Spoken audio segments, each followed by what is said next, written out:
What's up, guys? Happy Friday. Welcome back to the channel. Boozer here. Thanks for stopping by. Well, we got some big news here today from Plarium. This new champion behind me is our upcoming fusion champion. It's called the Incarnate. So let's take a look at it for the first time ever. I haven't even read the kit yet, so we'll be doing kind of a reveal and first reactions here on this video. So yeah, let's jump right into it.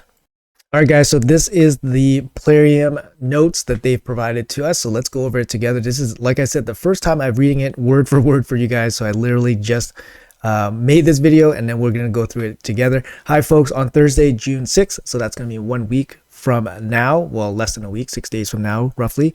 We're planning to launch a mixed fusion event with a new champion called the Incarnate. So I guess this is it. She's going to be high elf. Not really something we need, I guess, for the high elves. I mean, they could have picked another faction. Legendary defense, force affinity. In the world of Teleria, the Incarnate is the perfect soldier, is an immortal being. Oh my goodness. The sole purpose of her existence is to serve the Arbiters as the Arbiter's guardian, okay, and a resolute warrior, a duty reflected in her skill set. Okay, cool. Which unlocks additional abilities when they are both on your team, okay. She will obediently join your Arbiter in the arena or in battle against the Hydra. However, even when not paired with the Arbiter, the Incarnate remains a formidable champion on her own, capable of standing her own ground, being a valuable addition to your roster of champions. Sounds like she, has some cool team-up synergies with Arbiter. And luckily, Arbiter is a good champion that will be used often, so that sounds hopeful. The Incarnate's A1 attacks enemy twice, chance to provoke on both strikes, okay, which makes her a suitable candidate for your provoker against the Head of Decay and Hydra. Additionally, when the Arbiter is hit, the Incarnate has a chance to counterattack, okay. It's kind of cool because if Arbiter gets attacked, she kind of like comes in and like says, hey, don't hit my Arbiter, I'm going to protect her, and then I'm going to CC you, I guess, if your Arbiter lives. A2 will prompt her to attack all enemies, remove all shields, one random buff from the enemy. Following this, she will protect your team with shields that scales off of her defense. This skill is particularly useful against the Head of Mischief or heavily shielded enemies in the arena. The Head of Mischief. So remove all shields, random buff. Head of Mischief. Mischief is the one that steals all your buffs. How does this help? Particularly useful against the Head of Mischief.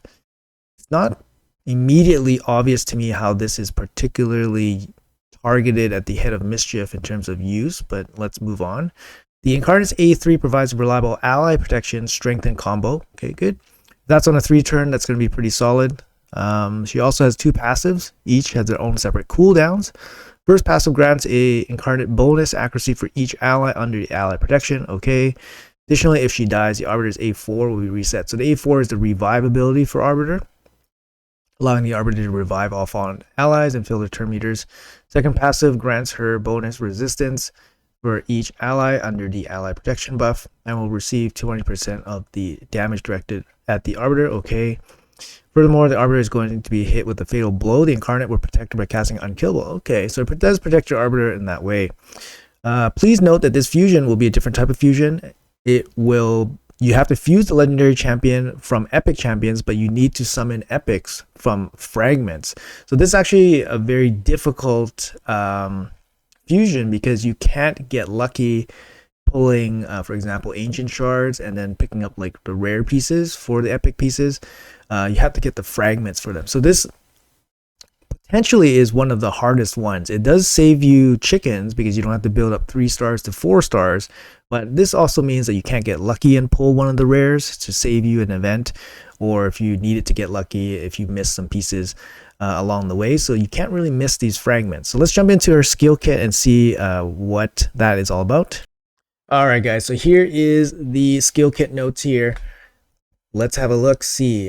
So A1 attack intruder. So we got the double hit here. Each hit has a 30% chance to place provoke on 1 hit. It's up to 50% chance. So if you got 2 single hits, 50% each, you're looking at about 75% chance to land a provoke. 10% chance to counterattack when Arbiter is hit. Occurs once per hit. 10% chance is really low. That's almost pretty negligible. I wouldn't even consider that like that much of a bonus. But 50% double hit provoke is decent. It's not insane or anything. For example, I believe Islin has a A1 provoke similar to this, and he's a high elf too. His A2 formation, Phalanx. Okay, I like that. I like that name. 4-turn cooldown down to 3 turns with books. Attacks all enemies. Chance to remove all shield buffs and 1 random buff from your enemy. It's kind of weird that it's a strip on shields and then it's a random buff. I guess it's like a half, like not even a half. It's like a baby strip. And then places a shield on your allies. The value of the shield is proportionate to this champion's defense, which is good because you don't want it to be proportionate to her damage, for example, which would be kind of bad because I don't expect this champion to do a lot of damage. But if you're putting a shield on your whole team based on this champion's defense, it could be pretty good, right? Like, for example, like Valk does that.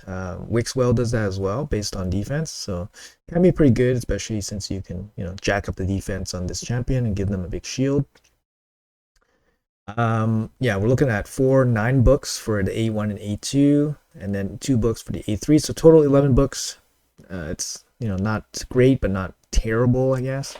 A3 defensive measures, 5 turn down to 3 turn. Like I was saying, if it's a 3 turn, it's actually okay.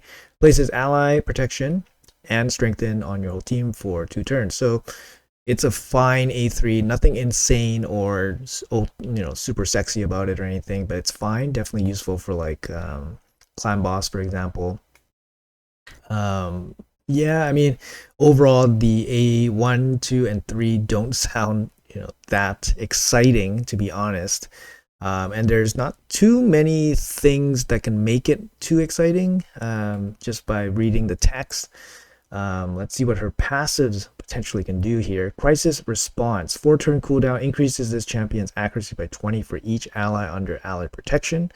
Okay, so that's potentially, if you're using it in Hydra, that's going to be 120 accuracy increase, which is fine. I mean, you can you're not going to scale down her. If you need her to be a provoker in Hydra, you wouldn't scale down her accuracy to take advantage of this passive. Let's say that, okay?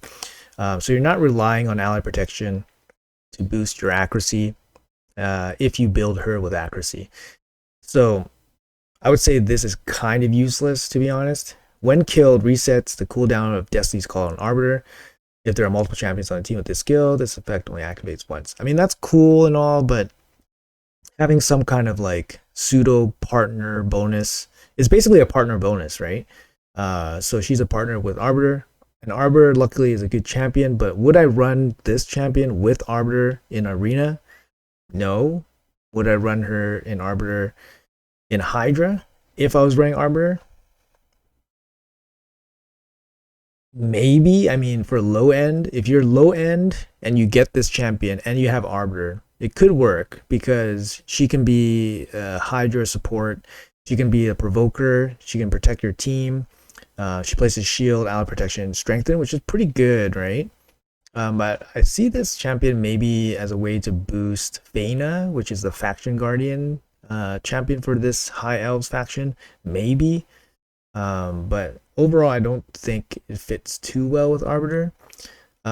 Second passive, ultimate purpose. I like that. 4-turn cooldown, increases champion's resistance by 20 for each ally under ally protection. So same kind of deal there.